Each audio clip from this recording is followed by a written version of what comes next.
This is Pope Leo XIII. In this advertisement, we see him advertising Vin Mariani, his favorite wine. He's said to always carry a flask of it around with him, and even gave it the Vatican Gold Medal of Excellence.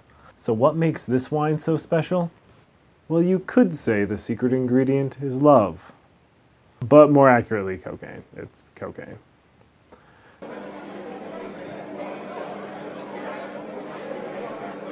Vin Mariani was created by Angelo Mariani after reading Paolo Mentagazza's work on the medicinal benefits of cocaine.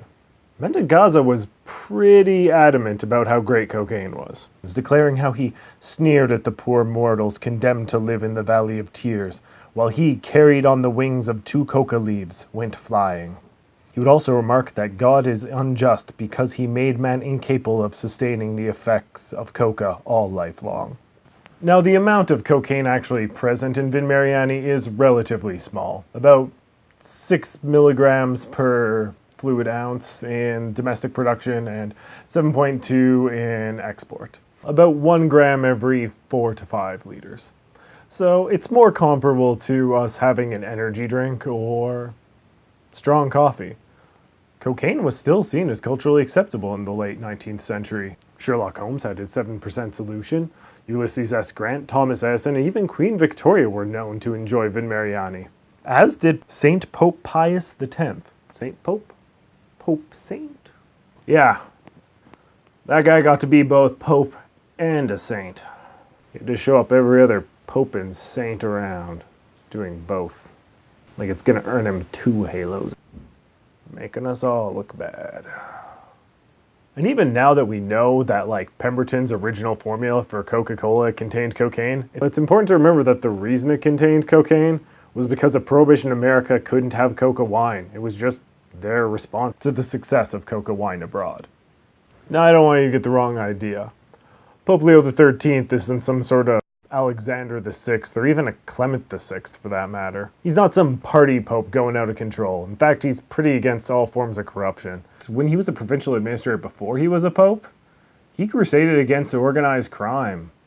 During his popedom, he popularized the rosary, earning him the nickname of the Rosary Pope.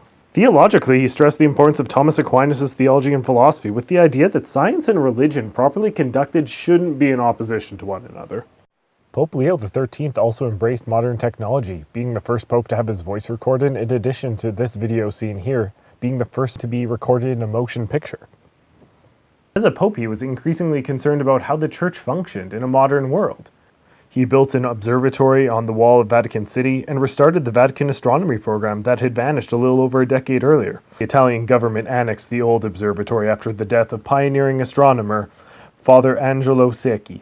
He added secular curriculums to the seminaries at the time and opened up the schools to non-theologians to attend. He built orphanages, homes for elderly widows, and founded a bank to give low-interest loans to the poor. And he once gave large amounts of resources originally intended for a festival to victims of a flood. Vincenzo Joachimo Raffaele Luigi Pecci did a lot of things on his way to be the 3rd longest reigning pope in history, and the longest living pope, dying at 93 years. In addition, he did great things for the poor, and it's fun to remember he did all this, probably under the influence of cocaine.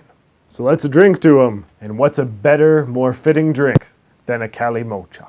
Kalimotxo being half and half red wine and cola. The Kalimotxo is a drink popular in Spain, in the Basque region specifically.